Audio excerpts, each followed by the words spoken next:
अपना और पराया क्या है, मुझे तो बस यही पता है। जो भावनाओं को समझे वो अपना, और जो भावनाओं से परे वो पराया। प्यार इंसान से करो उसकी आदत से नहीं, रूठो उनकी बातों से मगर उनसे नहीं, भूलो उनकी गलतियों पर उन्हें नहीं, क्योंकि रिश्तों से बढ़कर कुछ भी नहीं। जो दूर रहकर भी पास हो वो अपना, और जो पास रहकर दूर हो वो पराया। 1 मिनट लगता है रिश्तों का मजाक उड़ाने में, और सारी उम्र बीत जाती है एक रिश्ते को बनाने में। मित्रता एवं रिश्तेदारी सम्मान की नहीं भाव की भूखी होती है, बशर्ते लगाव दिल से होना चाहिए, दिमाग से नहीं। दुनिया का सबसे बेहतरीन रिश्ता वही होता है जहां एक हल्की सी मुस्कुराहट और छोटी सी माफी से जिंदगी दोबारा पहले जैसे हो जाती है। सख्त हाथों से भी फिसल जाती है कभी नाजुक उंगलियां। रिश्ते जोर से नहीं, प्यार मोहब्बत से पकड़े जाते हैं। रिश्ते कभी जिंदगी के साथ साथ नहीं चलते, रिश्ते एक बार बनते हैं और फिर जिंदगी रिश्तों के साथ साथ चलती है।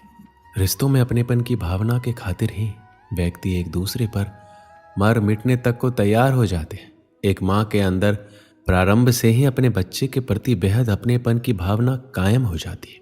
उसे अपना बच्चा सारी दुनिया से प्रिय एवं सुंदर लगता है। करीबी रिश्तेदारों से व्यक्ति अक्सर अपने मन की वो सभी बातें करते हैं जिन्हें वो अन्य व्यक्तियों से नहीं कर सकते। रिश्तेदार और परिवार व्यक्ति के बुरे समय में साथ खड़े होते हैं। ऐसे में एक अकेले व्यक्ति की पीड़ा पूरे परिवार और रिश्तेदारों की पीड़ा बन जाती है। वो एकजुट होकर मुसीबत से लड़ते हैं और मुसीबत को दूर भगाकर कामयाबी पाते हैं। खुशियों की तलाश में हम इधर से उधर भागते रहते हैं। खुशियों की तलाश में हम कभी लोगों का पीछा करते हैं और फिर कभी चीज़ों का। हमारी पसंद नापसंद, लालच और कई सुविधाओं की चाह भी हमारे खुशियों के रास्ते में आते रहती है और हम टेढ़े मेढ़े रास्तों पर दौड़ते रहते हैं। हमें लगता है कि सुख, सुविधा और धन का होना ही खुशियां हैं। हम अपनी खुशियां अपने अंदर नहीं बल्कि बाहर उन चीज़ों और लोगों में ढूंढते हैं जो सिर्फ 2 पल की खुशियां देकर गायब हो जाते हैं। पैसे और सुख सुविधाओं के साथ आप खुश हो सकते हैं, लेकिन आप लंबे समय तक खुश नहीं रह सकते। खुश रहने के लिए आपको सरल और साधारण होना पड़ेगा। जब आपका मन बिना किसी वजह और बिना किसी जरूरत के खुश रहने लग जाएगा, उस दिन आप सरल बन जाएंगे। श्री कृष्ण कहते हैं कि खुश होना सरल है लेकिन सरल होना मुश्किल है। श्री कृष्ण कहते हैं कुछ दिल के रिश्ते सरेआम नहीं होते, सिर्फ महसूस किए जाते हैं, परंतु उनके नाम नहीं होते। रिश्ते हम एक दूसरे पर भरोसा करने और विश्वास करना सिखाते हैं।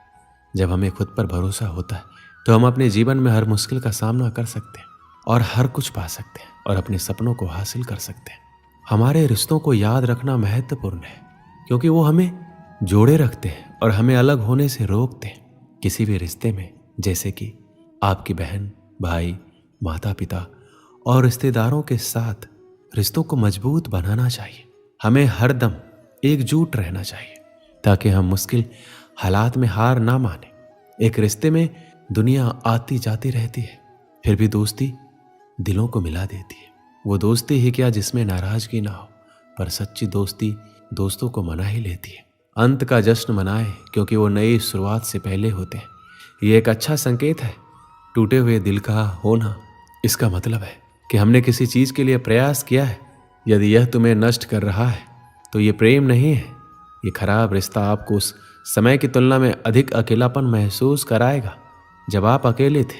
रिश्ते खून के नहीं होते, रिश्ते एहसास के होते हैं। अगर एहसास हो तो अजनबी भी अपने होते हैं, और अगर एहसास ना हो तो अपने भी अजनबी हो जाते हैं। केवल उन पर भरोसा करें जो आप में निम्न 3 बातें देख सकें: आपके हंसी के पीछे का दर्द, आपके गुस्से के पीछे का प्यार, आपके खामोशी के पीछे का कारण। रिश्ते कांच की तरह होते हैं, टूट जाए तो चुभते हैं। इन्हें संभाल कर हथेली पर सजाना, क्योंकि इन्हें टूटने में 1 पल और बनाने में बरसों लग जाते हैं।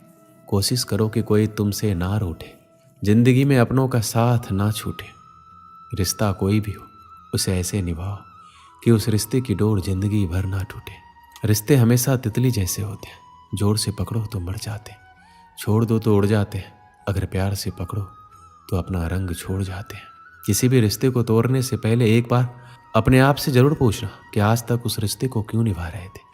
किसी भी मोड़ पर अगर हम बुरा लगे तो जमाने को बताने से पहले एक बार हमें जरूर बता देना। पूरी दुनिया की सबसे खूबसूरत जोड़ी मुस्कुराहट और आंसू है। इन दोनों का मिलना मुश्किल है, लेकिन जब ये दोनों मिलते हैं तो वो पल सबसे खूबसूरत होता है। अग्नि क्या करती है?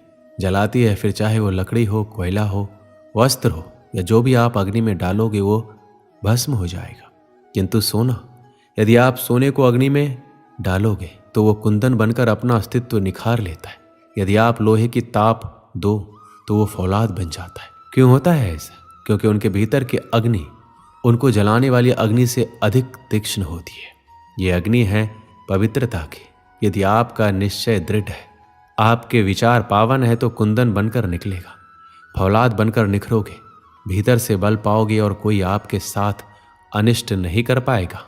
नदी का जल मीठा होता है, सागर का जल खारा और किसी नाले का जल दुर्गंध से भरा। क्यों? नदी का जल मीठा होता है क्योंकि वो सबको जल देती है। सागर जल लेता है इसलिए खारा होता है और नाला उसका बहना रुक जाता है और इसी कारण से वो दुर्गंधपूर्ण हो जाता है, किसी काम का नहीं रहता। हमारे जीवन में कुछ ऐसा ही होता है। यदि नदी की भांति जीवन में कुछ देना सीखो तो जीवन में मिठास बनी रहेगी।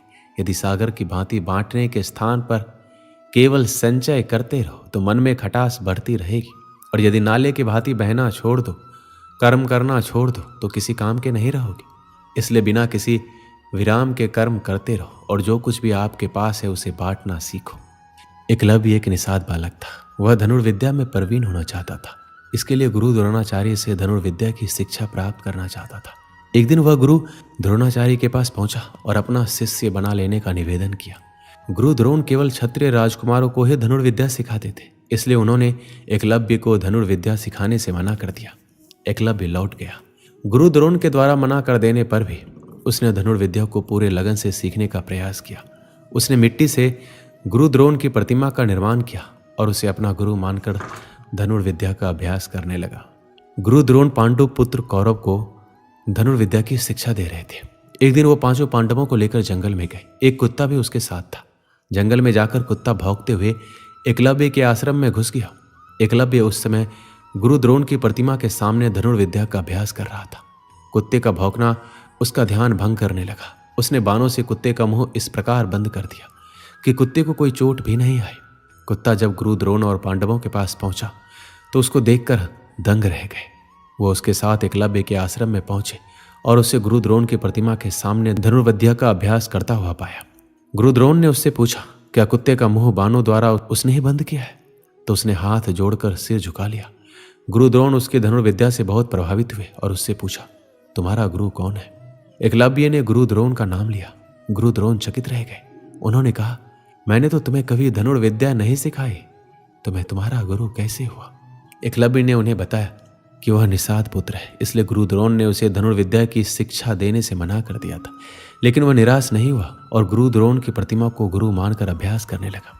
इसलिए उसके गुरु द्रोण ही है और जो कुछ भी सीखा है उनके ही सानिध्य में सीखा है। गुरु द्रोण एकलव्य की लगन देखकर प्रभावित हुए, किंतु वो जान गए कि एकलव्य एक महान धनुर्धर है। वह अर्जुन से भी श्रेष्ठ है और गुरु द्रोण अर्जुन को सर्वश्रेष्ठ धनुर्धर बनाने का वचन दे चुके थे। इसलिए उन्होंने एकलव्य से कहा, तुम्हारे अनुसार मैं तुम्हारा गुरु हूं, तो तुम्हें मुझे गुरु दक्षिणा देनी चाहिए। एकलव्य ने कहा, गुरुवर आप जो कहें, मैं गुरु दक्षिणा देने को तैयार हूं। गुरु द्रोण ने गुरु दक्षिणा में एकलव्य से उसका अंगूठा मांग लिया। किसी भी धनुर्धर के लिए अंगूठा अत्यंत महत्वपूर्ण होता है। उसकी ही सहायता से वह धनुष बाण चला पाता है। गुरु द्रोण के अंगूठा मांगने के पीछे की मंशा ये थी कि एकलव्य अर्जुन से अच्छा धनुर्धर ना बन पाए। एकलव्य ने एक क्षण भी नहीं सोचा और अपना अंगूठा काटकर गुरु द्रोण को समर्पित कर दिया। उसके बाद वह बिना अंगूठे के ही धनुर्विद्या का अभ्यास करने लगा और उसमें भी निपुण हो गया। इस कहानी से हमें यही सीख मिलती है कि समर्पण, लगन और दृढ़ निश्चय किसी भी परिस्थिति में सफलता प्राप्त करने के महत्वपूर्ण तत्व होते हैं। जब हम किसी लक्ष्य की ओर बढ़ते हैं तो समर्पण हमारे मन और शरीर को एक मानसिकता में लाता है, जिससे हम विफलता के डर से मुक्त होते हैं और हमारी ऊर्जा एकजुट होती है। लेकिन ये दर्शाती है कि हमें अपने लक्ष्य की प्राप्ति के लिए अपनी सारी मेहनत और उम्मीद लगानी चाहिए। यदि हम सिर्फ अपने लक्ष्य की ओर सिर ही फेर देते हैं तो हमारे सपने कभी हकीकत नहीं बन सकते। इसके साथ ही दृढ़ निश्चय भी महत्वपूर्ण होता है। जब हम दृढ़ निश्चय से काम करते हैं तो हमारी संघर्षपूर्ण शक्ति बढ़ती है और हम किसी भी मुश्किल से निराश नहीं होते। जीवन में सफलता पाने के लिए समर्पण, लगन और दृढ़ निश्चय के साथ मेहनत करना आवश्यक होता है, चाहे हमारा लक्ष्य कितना भी मुश्किल क्यों ना हो। दोस्तों, इस वीडियो में बस इतना ही। मिलते हैं अगली वीडियो में, अपना ख्याल रखिएगा। जय श्री कृष्ण।